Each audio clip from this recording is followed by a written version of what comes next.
sungguh baik, Yesus, namamu indah, Yesus, ku cinta kau selalu, ku tinggikan, ku agungkan selamanya.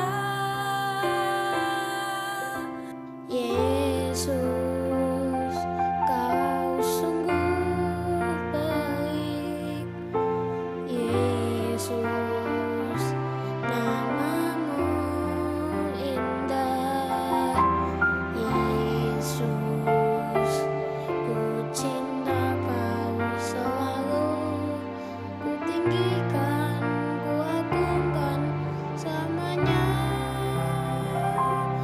Ku mau memujimu, ku selalu pujimu, ku mau menyembahmu, ku selalu sembahmu, kau yang layak terima semua pujian, kemuliaan hanya bagi Tuhan.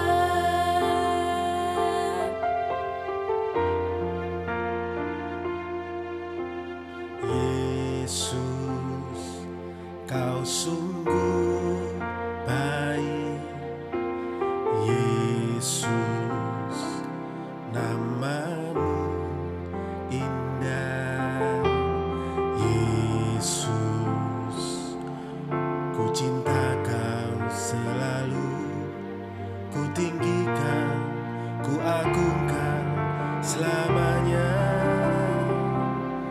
Ku mau memujimu, ku selalu pujimu, ku mau menyembahmu, ku selalu sembahmu, kau yang layak terima semua pujian, kemuliaan hanya bagi Tuhan.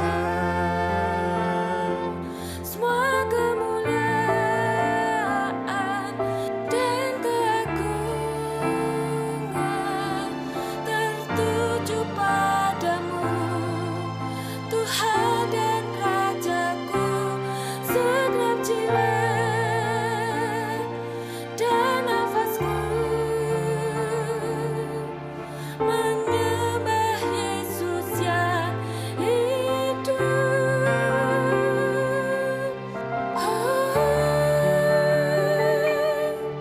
Ku mau memujimu, ku selalu pujimu, ku mau menyembahmu, ku selalu sembahmu, kau yang layak terima semua pujian, kemuliaan hanya bagi Tuhan. Kau yang layak terima semua pujian, kemuliaan hanya bagi Tuhan.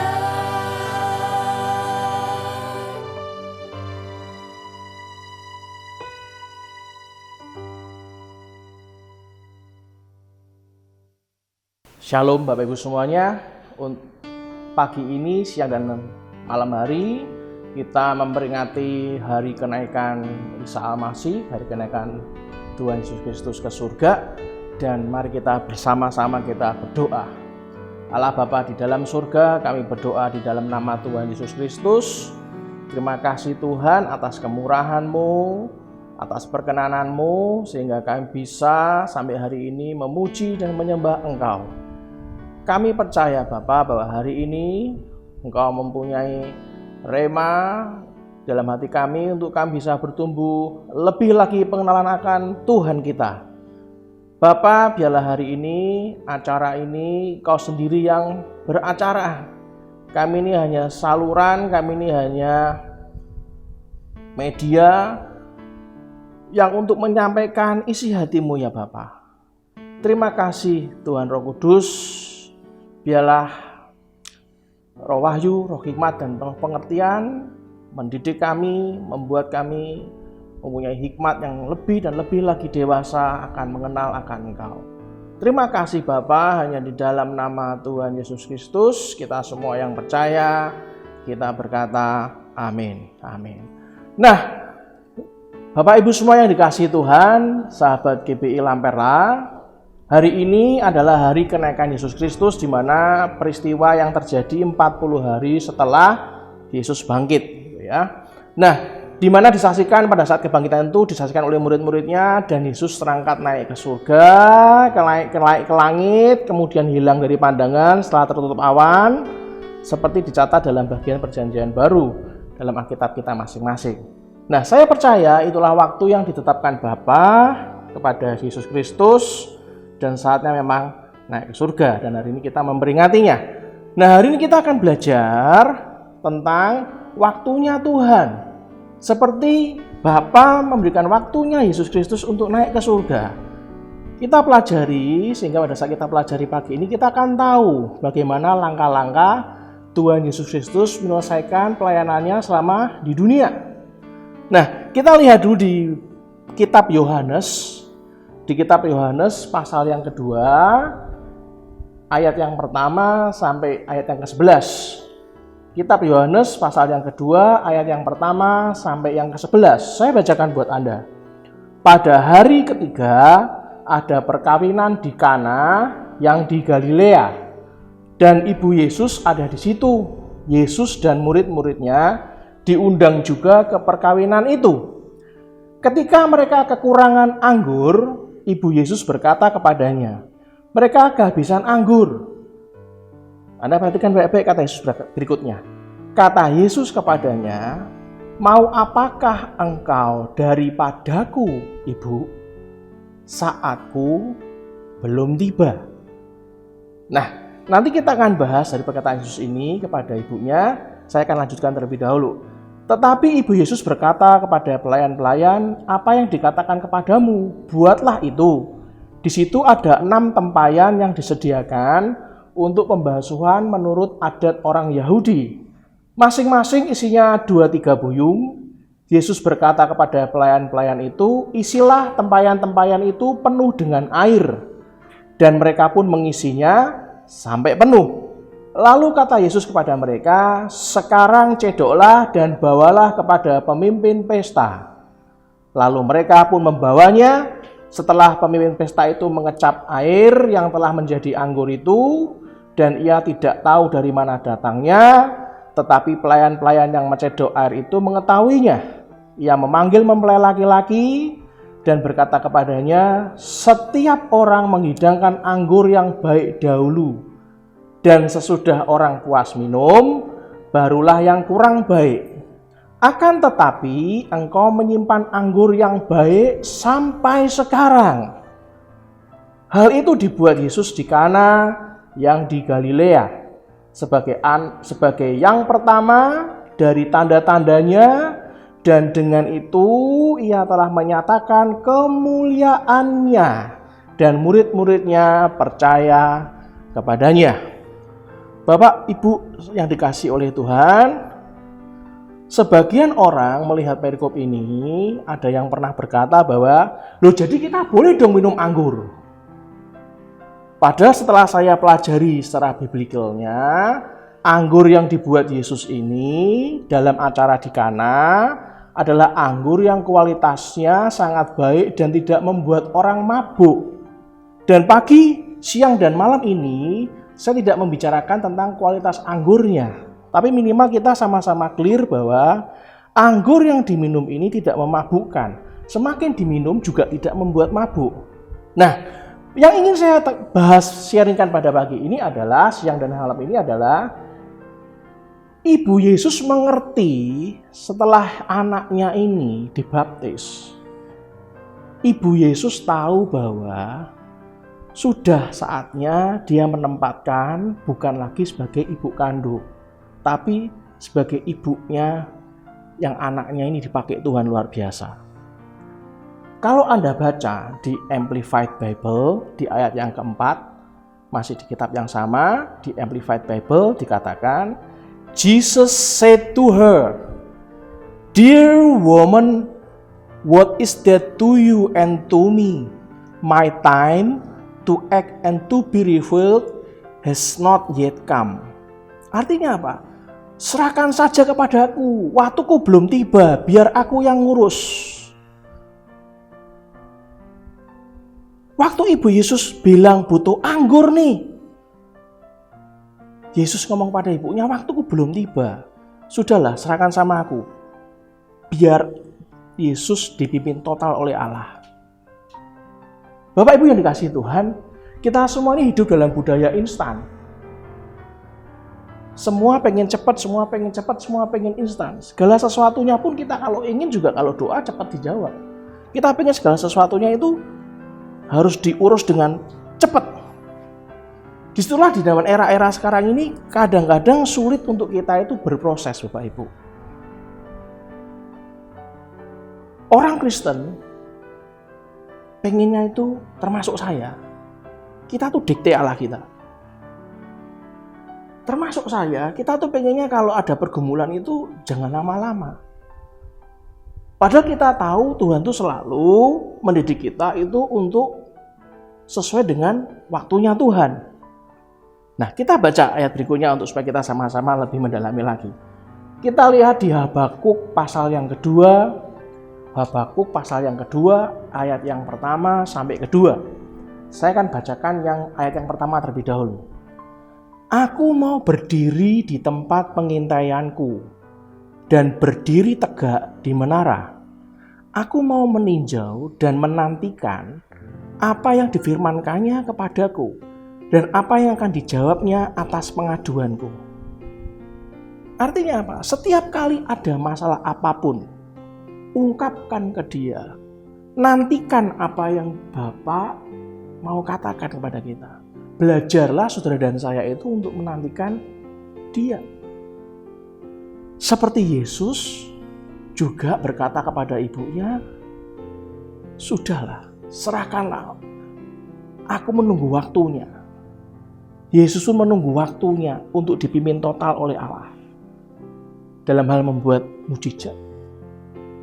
Di sini saya mulai tanya, loh berarti apakah semua mujizat yang Tuhan adakan itu, yang Yesus lakukan itu semuanya Yesus ketahui? Belum tentu, saudara. Ada beberapa contoh nih, tapi hari ini pagi ini saya memberikan contoh ke Anda. Salah satu mujizat yang Yesus sendiri tidak tahu sebenarnya, karena itu pekerjaan Allah, bukan pekerjaan Yesus Kristus. Seperti murni total, Yesus Kristus menyerahkan mujizat itu pun karena pekerjaan Allah. Anda masih ingat saat seorang wanita yang kena pendarahan 12 tahun, yang minggu lalu saya sharing secara kenyataan di lapangannya, wanita yang bleeding, yang berdarah sampai 12 tahun itu baunya luar biasa. Apakah Yesus tiba-tiba tahu saat melewat, "Oh, kau wanita yang harus kusembuhkan"? Enggak, Bapak Ibu, enggak. Yesus lewat biasa. Justru wanitanya itu maju dengan iman. Dia menjamah jubah Yesus. Dan Yesus berkata, "Siapa yang menjamah jubahku?" Diketawain sama sekelilingnya, "Banyak Tuhan, ini banyak yang jamah." Enggak. Ada kuasa yang keluar dari tubuhku. Siapa yang jamah aku? Artinya apa? Memang Yesus nggak tahu kok bisa ada kekuatan yang keluar dalam tubuh Yesus dan wanita yang pendarahan 12 tahun bisa sembuh. Itu adalah sebuah contoh kecil bahwa mujizat itu terjadi karena kehendak Bapaknya. Tuhan Yesus Kristus juga nggak tahu, Bapak Ibu, sampai bertanya. Nah, di sini pola-pola semacam inilah yang hari ini kita itu belajar untuk mengenal polanya Tuhan. Apalagi musim sekarang ini, Bapak Ibu. Kalau kita nggak siap, kita nggak tenang, pusing kepala kita. Teman-teman bilang apa? "Pak, banyak orang susah, Pak. Buat makan aja susah. Pak, ini sampai kapan pandemi virus coronanya ini?" Saya beritahu, kenali polanya Tuhan. Panggil Yesus Kristus dalam hidup Anda sebagai juru selamat Anda. Dan pada saat Yesus naik ke surga, Dia akan memberikan Roh Kudus-Nya untuk membimbing kita. Simple. Saya tidak mengajak Anda untuk masuk agama Kristen karena agama Kristen tidak menyelamatkan. Saya mengajak Anda untuk menerima Yesus Kristus sebagai juru selamat Anda. Nah, Bapak Ibu semuanya, kita lanjutkan lagi. Kita lihat, nanti kita akan balik ke Habakuk. Sekarang kita lihat dulu di Sefanya, di kitab Sefanya, pasal yang ketiga ayat 12. Sefanya pasal ketiga ayat 12. Di antaramu akan kubiarkan hidup suatu umat yang rendah hati dan lemah, dan mereka akan mencari perlindungan pada nama Tuhan. Umat yang rendah hati dan lemah. Di versi New King James kita akan mendapatkan, saya akan bacakan buat Anda. I will live in your midst a meek and humble people, and they shall trust in the name of the Lord. Terjemahannya, aku akan pergi ke tengah-tengahmu orang yang lemah lembut dan rendah hati, dan mereka akan percaya pada nama Tuhan. Aku akan biarkan orang-orang yang lemah di tengahmu. Artinya apa? Lemah di tengahmu, yang lemah lembut di tengahmu. Artinya apa? Artinya orang yang tidak bergantung kepada kekuatannya sendiri. Orang yang mau mengakui bahwa saya ini terbatas. Tuhan, semua sudah aku lakukan. Aku sungguh-sungguh berserah kepadamu. Biarlah hatiku ini tetap lemah lembut. Saat Anda menghadapi kegagalan demi kegagalan, janganlah memakai kekuatan kita sendiri. Belajar untuk hati yang lemah lembut dan mudah untuk diubahkan. Tapi mustahil, Pak. Saya sudah melakukan semuanya dan saya mengalami kerugian. Kemarin saya di WA oleh teman saya ngomong, omset restoran saya tinggal 10%. Mustahil saya bisa melalui ini semua. Saya harus ganti profesi. Bapak Ibu, saya beritahu ke Anda semuanya. Semakin mustahil masalah yang kita hadapi untuk kita lakukan, menurut saya itu semakin mudah dikerjakan oleh Tuhan. Yang percaya katakan amin. Karena bagian kita sudah maksimal. Sisanya karena mustahil malah gampang menurut saya. Serahkan sisanya kepada Tuhan. Sambil kita tanya hikmat lagi, apa yang harus kami lakukan? Jangan malu untuk berganti arah kalau diarahkan oleh Roh Kudus untuk berganti haluan. Mengerjakan ini. Jangan malu untuk berganti arah. Hanya orang yang lemah lembut, yang hatinya mau dibentuk, yang membuat dia jalannya semakin gampang menghadapi kehidupan yang sulit ini. Saya berikan contoh kepada Anda. Seandainya kita punya jam Rolex lah, atau jam apapun lah. Saat Anda jamnya Rolexnya atau jam bagus Anda itu rusak, Anda datang ke tempat tukang jam yang ada di kota dan Anda sembarangan karena banyak yang tutup. Akhirnya buka cuman itu, Anda ke sana. Saya tidak menyinggung soal profesinya, sekali lagi saya tidak menyinggung soal profesinya, saya hanya berbicara memberikan contoh. Pertanyaan saya simple. Begitu tukang reparasinya tanya, waduh jamnya ini harus ditinggal, nggak bisa ditunggu. Jawab jujur sudah. Anda percaya tinggal jam Rolexnya di toko yang barusan Anda tahu, yang nggak pernah ke sana, dan Anda lihat tutup semua, yang buka cuma itu. Anda percaya meninggalkan jam Rolex Anda ke sana? Simpel kan? Tidak banyak orang yang bisa percaya. Contoh yang kedua. Anda punya brankas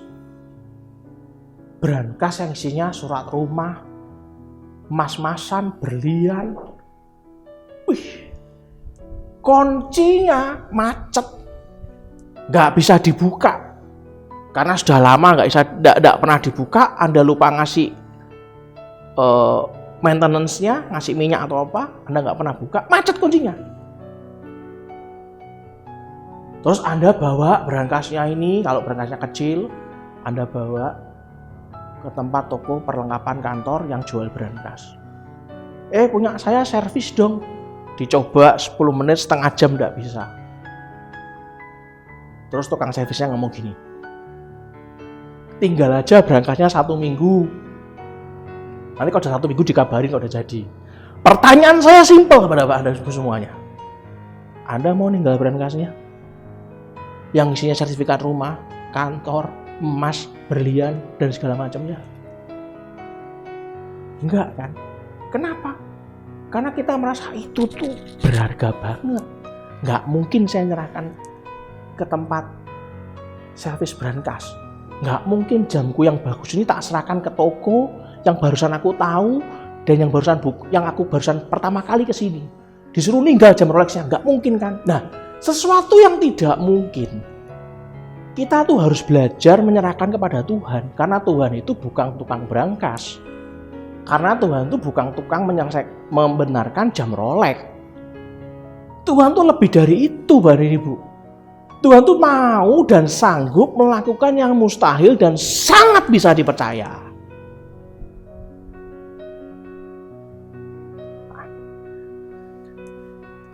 Saya akan lanjutkan, kita balik kitab Habakuk pasal yang kedua. Kalau tadi ayat yang pertama, kita lanjutkan ke ayat yang kedua.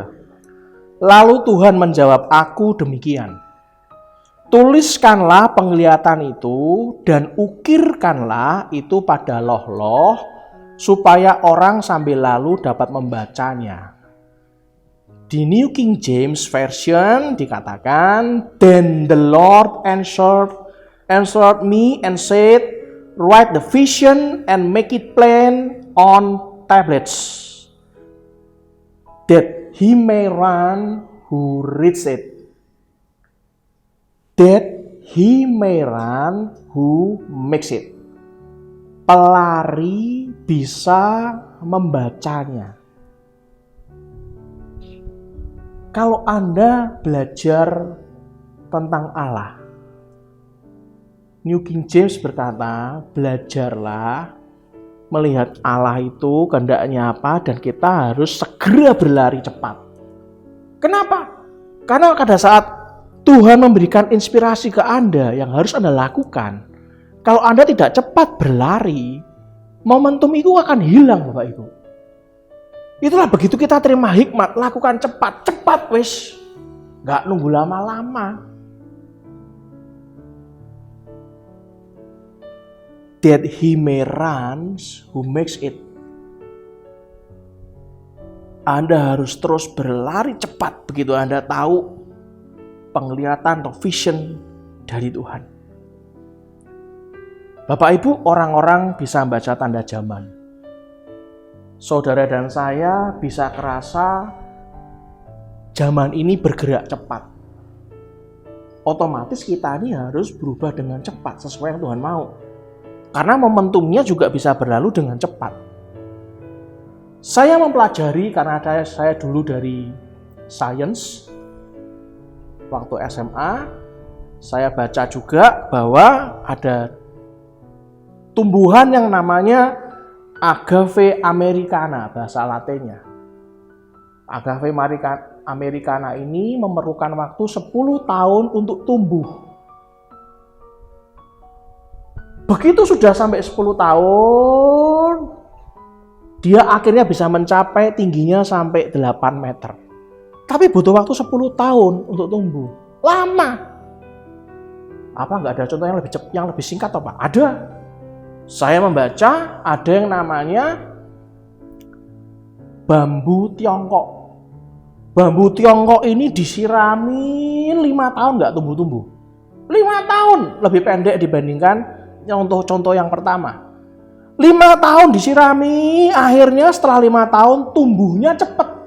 Cuman dalam waktu 5 minggu tumbuhnya bisa mencapai 90 feet. Kalau Anda cek 90 feet itu sama dengan 27 meter lebih, Bapak Ibu. hanya butuh waktu 5 minggu untuk bisa tumbuhnya mencapai 90 feet. Saudara dan saya mau belajar dengan Allah kita, mau yang 5 tahun, 10 tahun, atau yang cukup sebentar saja, sehari 2 hari, atau ada di proses bulan 2 bulan, atau mungkin saudara dan saya di proses tahun 2 tahun. Setelah itu Anda akan cepat. Kalau saya belajar untuk diproses dengan cepat, karena saya penuh dengan ketidakbisaan, penuh dengan ketidaksempurnaan. Saya nggak mau nunggu 5 tahun baru bertumbuh. Saya tidak mau menunggu 10 tahun untuk bertumbuh. Kita buka di Pengkhotbah 11 ayat yang keempat. Pengkhotbah pasal 11 ayat yang keempat. Siapa senantiasa memperhatikan angin tidak akan menabur. Dan siapa senantiasa melihat awan tidak akan menuai. Di Amplified Bible, saya akan bacakan buat Anda. He who watches the wind, waiting for all condition to be perfect, will not sow seed, and he who looks at the clouds will not reap a harvest. Artinya apa? Dituliskan, dia yang menunggu semua itu sempurna, semua itu ramah dan aman buat aku, tidak bakal pernah menabur. Menunggu semua kondisi baik, berbaik hati dengan kita, ramah dengan kita, tidak memiliki resiko. Setelah semuanya aman baru nabur. Maka saya beritahu, Alkitab berkata di Amplified Bible, maka ia tidak mau menabur. Artinya apa? Punya iman dengan Tuhan pun juga punya resiko. Artinya apa? Karena kalau Tuhan nyuruh sekarang tabur, Anda nunggu waktunya aman buat Anda, ya Anda nggak pernah nabur. Pahami dulu, iman itu bertumbuh dengan Tuhan itu memang kadang-kadang memang kita merasa beresiko. Padahal sebetulnya itu yang terbaik buat Tuhan.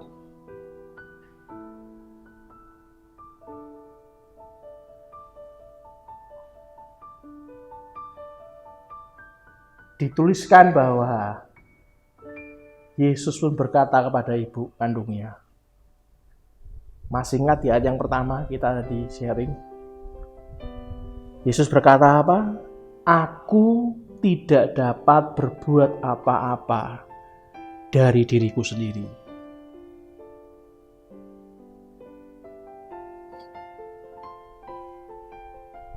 Sahabat Lamtera, jangan pernah kita tuh bergerak dengan kekuatan kita. Serahkan apapun yang di luar kendali kita, di luar kemampuan kita itu, belajar berserah kepada Tuhan. Kalau Tuhan berikan hikmat sedikit saja, lakukan.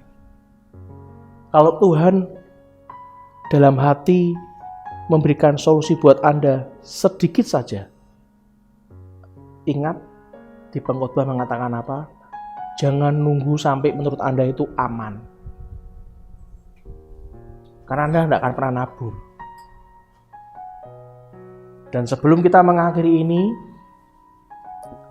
saya ingin Anda jujur pada diri Anda masing-masing. Tatap mata anggota keluarga Anda, istri Anda, suami Anda, anak Anda. Mungkin Anda masih bersama dengan orang tua Anda. Tatap matanya. Kalau kiranya Anda mempunyai betul-betul pergumulan yang berat,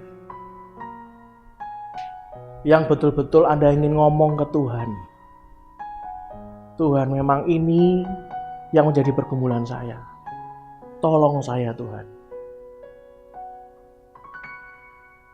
Saya berikan waktu Anda beberapa detik untuk Anda berdoa sama Tuhan. Untuk Anda betul-betul akui bersama dengan keluarga Anda apa yang menjadi kesulitan Anda. Jangan pernah berpikir yang lain-lain. fokus saja sekarang ini beberapa detik. Anda minta ke Tuhan. Dan mari kita doa sama-sama. Tuhan, inilah pergumulan hati kami ya Bapa. Ajarkan kami untuk jujur berbicara tentang pergumulan kami Bapa. Dan biarlah hari ini kalau kami tahu Tuhan, bahwa pergumulan kami ini mustahil, impossible Tuhan. Izinkan kami menerima Tuhan dengan sungguh-sungguh, menerima Yesus Kristus sebagai juru selamat kami satu-satunya. Sehingga apa yang Yesus lakukan dalam melakukan mujizat apapun dengan kehendak Bapanya, itu juga bisa kami pelajari Tuhan. Kami serahkan Tuhan iman kami yang lemah ini ke dalam tangan-Mu yang sangat kuat. Lihatlah jemaat-jemaat ini yang mengangkat tangannya Tuhan. Biarlah apa yang dari surga yang menuntun tiap langkah-langkahnya. Terima kasih Bapa. Tuhan Roh Kudus, sempurnakanlah sharing firman pada pagi, siang, dan malam hari ini. Biarlah kami sama-sama bertumbuh mengenal isi hati Bapa. Di dalam nama Tuhan Yesus Kristus, kita semua yang percaya kita katakan, amin. Nah, Bapak Ibu yang dikasihi Tuhan, Anda tanya pada Tuhan, apa yang harus Anda perbuat? Kita hari ini belajar bahwa Yesus Kristus pun juga melakukan mujizat, menunggu waktunya Bapanya. Tentu saja kita juga tanya sama Tuhan, apa yang harus kita lakukan? Setelah acara ini Anda akan melihat kemana Anda bisa memberikan persembahan, janji iman, ucapan syukur, diakonia. Dan juga Anda bisa boleh bertanya, kalau Anda ingin menghubungi sekretariat untuk konsultasi, Anda bisa melihat jam-jam yang ada di layar Anda. Sekretariat bisa melayani Anda pukul 8 sampai pukul 12 siang dari hari Selasa sampai dengan hari Minggu. Dan kalau Anda ingin bertanya langsung lewat sosial media di GPI Lantera, Anda bisa lihat di Instagramnya, Anda bisa direct message ke sana, atau Anda sudah bisa menghubungi ke GPI Lantera. Anda bisa hubungi ke Pastor Tika dan juga Brother David sambil kami memperbaiki saluran hotline kami. Karena saya baru tahu bahwa saluran hotline kami di GPI Lantera ini bisa sebentar mati lagi, bisa sebentar mati lagi, dan saya justru mohon maaf Bapak Ibu, saya baru tahu kalau itu sudah lama sekali. Dan saya harap dalam minggu depan semuanya bisa normal kembali. Oke, mari kita doa untuk menutup sharing kita pada pagi hari ini, siang dan malam hari ini. Tuhan, kuduskanlah persembahan yang kami berikan, kuduskanlah apa yang kami inginkan dalam hati kami. Semua langkah-langkah kami Tuhan, itu akan sia-sia kalau tidak dalam kehendak-Mu Tuhan. Dan biarlah Tuhan kami ini belajar taat, belajar berserah hanya kepada-Mu. Biarlah berkat dari Allah Bapa, kasih karunia dan anugerah yang melimpah dari Tuhan Yesus Kristus, dan persekutuan dengan Roh Kudus selalu menyertai kita dari saat ini sampai selama-lamanya. Diberkatilah sandang pangan papanmu, diberkatilah keluargamu, diberkatilah masa studimu, diberkatilah pekerjaanmu, bahkan diberkatilah sampai masa pensiunmu, semua dalam kendali Tuhan. Terima kasih Bapa, hanya di dalam nama Tuhan Yesus Kristus kita semua yang percaya kita katakan amin, amin, amin. Tuhan Yesus memberkati.